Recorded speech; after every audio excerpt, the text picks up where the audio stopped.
Խնդրեմ։ Շնորհակալ եմ Տիկին Գալյան, որպես շարունակություն ձեր եւ իմ գործընկերոջ հարց ու պատասխանի։ Ես մի քանի անուն եմ ուզում տալ. Սամվել Կարապետյան, Սրբազաններ, Ազգային ժողովի падգամավոր Արտուր Սարգսյան, Լիդիա Մանթաշյան, եւս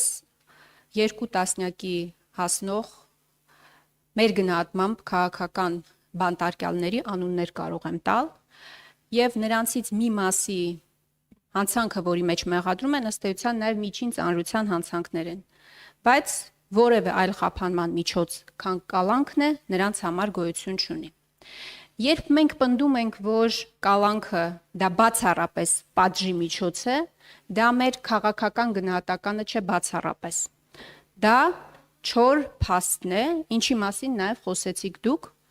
Վերջին 4 տարվա ընթացքում քրեակատարողական հիմնարկներում կալանավորների թիվը ավելի շատ է, քան դատապարտված անձանց թիվը։ Օրինակ, 2022 թվականին ունեցել ենք 1217 կալանավոր, դատապարտված անձանց թիվը եղել է 911։ 23 թվականին 1256 կալանավոր, դատապարտվածների թիվը 1101։ 24 թվականին 1317 կալանավոր, 1152 դատապարտված անձ, 25 թվականին 1401 կալանավոր, դատապարտված անձանց թիվը 1285-ն է։ Սա վերջին 4 տարվա վիճակագրությունն է։ Դուք նաև այլ առիթով եւս մտահոգություն եք հայտնել, որ փաստորեն կալանավորված անձանց թիվը մեր երկրում ավելի շատ է, քան դատապարտված անձանց թիվը։ Ամենայն հարգանքով ձեր մտահոգությունների հանդեպ, բայց մենք կարող ենք այդ մտահոգությունները հայտնել։ Դուք պատկան մարմինները պետք է գործ անեն, շատ կոնկրետ գործուն մեխանիզմներ կիրառեն, որ կալանքը չդառնա պատժիչ միջոց եւ ոչ միայն քաղաքական գործերով։ Այս մասով ինձ հետաքրքիր է այն նկարագրությունը, որ դուք արդեն արեցիք գործողությունների մասով, եւ կմտնի ըստ էության ուժի մեջ, ինչպես կփոխվի իրավիճակը, եւ Տիկին Գալյան, ես ճիշտ հասկացա, որ դուք նախաձեռնում եք փոփոխություն, որով այդ հայտնի բրասլետները հայերեն չգիտեմ ոնց է ձևակերպումը, կալանավորված անձանց համար, փաստորեն իրենք իրենց միջոցներով պետք է ձեռք բերեն, ճիշտ եմ արդյոք հասկացել ձեզ, դա ինչ գումար է իրենից ներկայացնում։ Հիմա օրինակ մարդը կարող է համարել, որ եւ չգիտեմ նաև ակնհայտորեն լինի, որ օրինակ քաղաքական հետապնդում է իրականացվում կամ քաղաքական գործ չի, բայց մարդուն անարդարացիորեն փաստորեն այդ խափանման միջոցն են ընտրել իր համար։ Ոչ միայն փաստորեն ինքը այդ անարդարության պատին է բախվում, մի հատ էլ սեփական միջոցները պետքա տրամադրվի, որ պետությունը այդ անարդարությունը ավելի փաստորեն ամրացնի իր ոտքի վրա։ Ես խնդրում եմ ասեք, այդ ինչ գումարի մասին է խոսքը եւ որտեղից է այդ միտքը հղացել։ Շնորհակալ եմ։ Տիկին Խամոյան, չգիտեմ, հա, ճիշտ հասկացաք, բայց մի մաս կար, որ երևի ես ոչ ճիշտ արտահայտվեցի, որպեսզի դուք ավելի ճիշտ հասկանայիք։ Այսօր էլ կա այդ կարգավորումը, որ անձը իր սեփական միջոցների հաշվին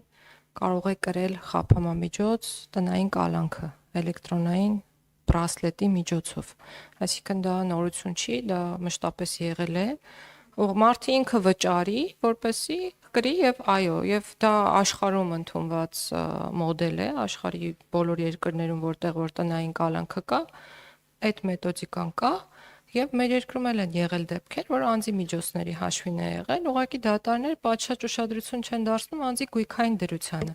Պետք չէ այդպես զարմանալ եւ այսպես ներկայացնել, որովհետեւ նույն գրավի դեպքում, երբ որ որոշվում է, որ խափամամիջոցը պետք է լինի գրավը, քաղաքացին սեփական գրպանից է տալիս կամ չգիտեմ, ընկերներից է վերցնում տալիս այդ գրավ խափամամիջոցը եւ նույն կերպ կարող է տեղի ունենալ էլեկտրոնային բրասլետի կիրառման պարագայում, եթե քաղաքացին իրապես վճարունակ է, այսինքն ինչու ոչ։ Ինչու ոչ, իսկ եթե չէ պետական միջոցների հաշվին պետք է լինի, իհարկե։ Ձեր հիմնական հարցադրման հետ կապված։ Ես չեմ ուզում հիմա դասագրքային ճշմարտությունների մասին խոսել, որ դե դատարանները խափանման միջոցի տեսակը որոշելիս հաշվի են առնում ոչ թե հանցանքի ծանրությունը կամ հանցագործության դեպքի հետ կապված հանգամանքները, այլ այն ռիսկերը, որոնք որ նախատեսված են քրեական դատավարության օրենսգրքում եւ քրեական օրենսգրքում։ Ես չեմ ուզում խորանալ դրանց մեջ, որովհետև եթե խորանամ, շատ բան կարող եմ ասել։ Այդ հարցի պատասխաններն է, որ չգիտեմ ոնց են ընտրում։ Ես իրոք չգիտեմ, բայց այդ հարցը ինձ մտահոգում է եւ պետք է մտահոգի եւ շատ ճիշտ է ձեր այն դիտարկումը, որ մտահոգվելուց հետո մենք կոնկրետ քայլեր պետք է ձեռնարկենք, ինչը եւ անում ենք։ Ես ձեզ վստահեցնում եմ, որ հասարակության որևէ այլ ներկայացուցիչ, այդ թվում քաղաքական գործիչ ավելի լավ չգիտի մեր խնդիրների մասին, քան մենք, որոնք այն մարդիկ, որոնք ամեն օր այդ խնդիրներին առերեսվում են։ Հիմա մենք ունենք այդ խիզախությունը խնդիրներին առերեսվելու ու այդպես էլ անում ենք ու ասում ենք այո, այսօր մեր երկրում կալանավորների թիվն ավելի մեծ է, քան ազատազրկվածների, եւ դա խնդիր է։ Եվ ես ձեզ վստահեցնում եմ, որ մեր գործընկերների հետ իրավապահ մարմինների մենք պարբերական քննարկումներ ենք ունենում եւ նաեւ մի նորություն էլ ասեմ, վարչապետի որոշմամբ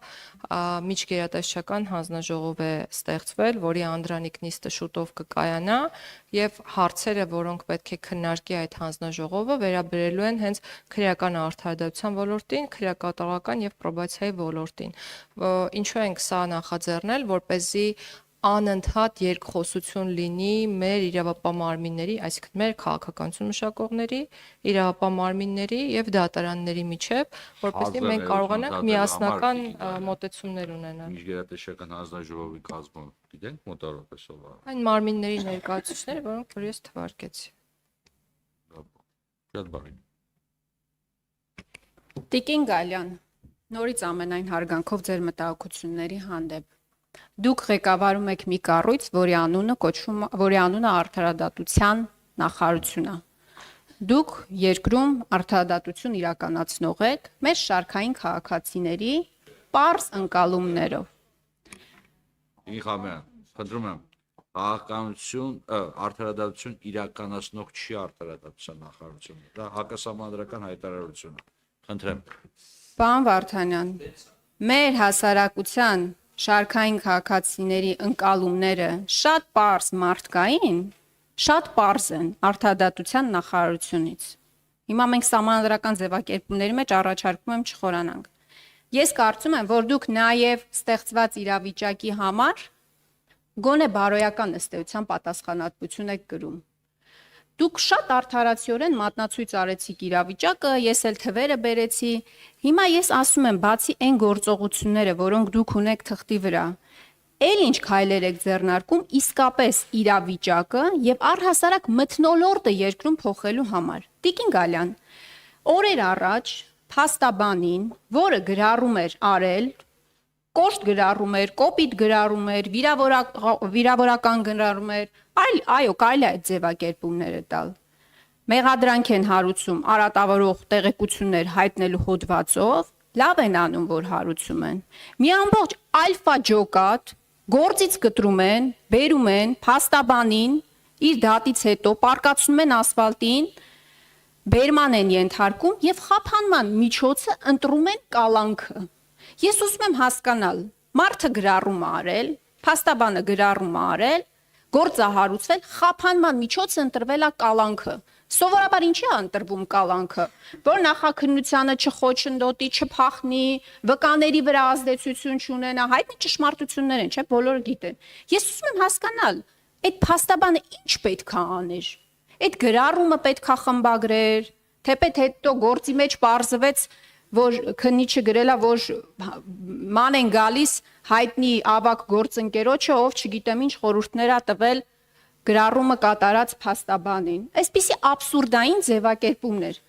Այս օրինակներով ես պատկերացնում եմ, որ բացի այն հրապարակային հայտարարությունները, որ դուք այստեղ անում եք, ձեր հարցազրույցների ժամանակ անում եք, ես կարծում եմ, որ նաև ներքին քննարկումների ժամանակ պետքա կարողանաք եւ փորձեք հասնել նրան, որ իրավիճակը երկրում իսկապես փոխվի։ Այս պարզ օրինակով ես ցույց տվեցի, որ կալանքը բացառապես պատժի միջոց է եւ օգտագործումը բացառապես քաղաքական նպատակարարությունից ելնելով։ Կամ Սամվել Կարապետյանին հունիսի 17-ից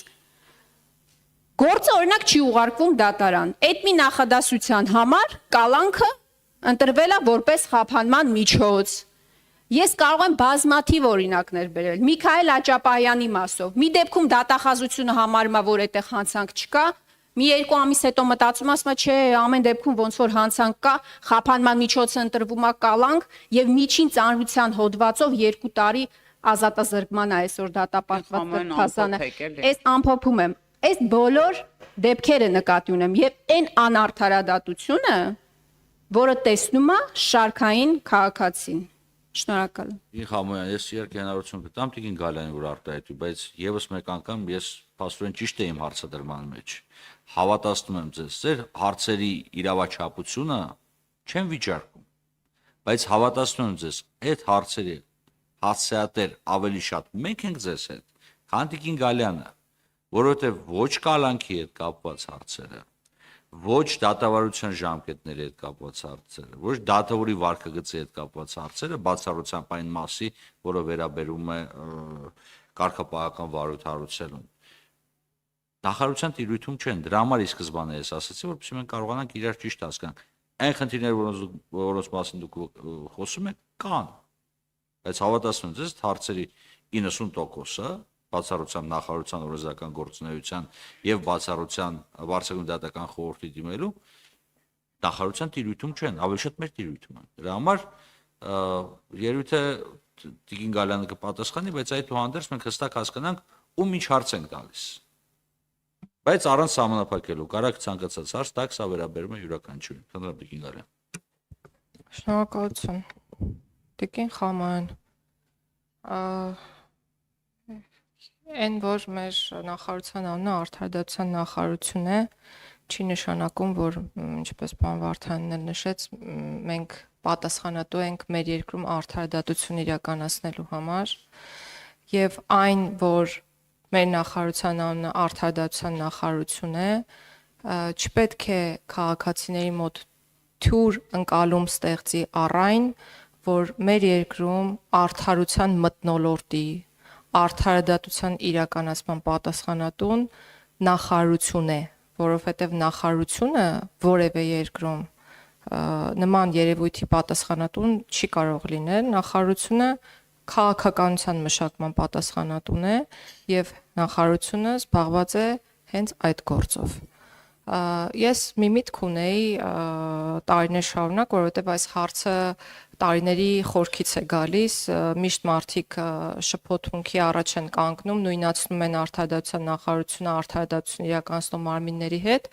եւ միտքս այն էր, որ պետք է նախարարության անունը փոխենք ոնց որ այլ երկրներում է եւ դարձնենք օրենքի նախարարություն օրինակ, բայց հետո մտածում եմ ցանկացած հակաօրինական արարք, որ տեղի ունենա մեր երկրում, Ministry of Law, որ շատ երկրներում այդպես է կոչվում, Ministry of Law, բայց հասկացա, որ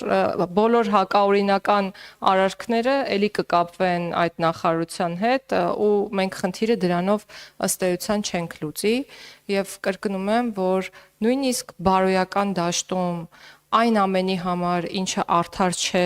կամ արդար չի ընկալվում քաղաքացիների կողմից, ես եւ նախարարությունը պատասխանատու չենք։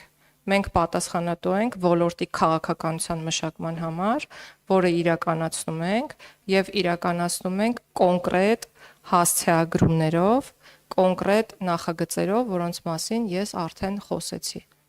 Շնորհակալություն։ Արձագանք կար, չէ՞, արձագանքներ սա։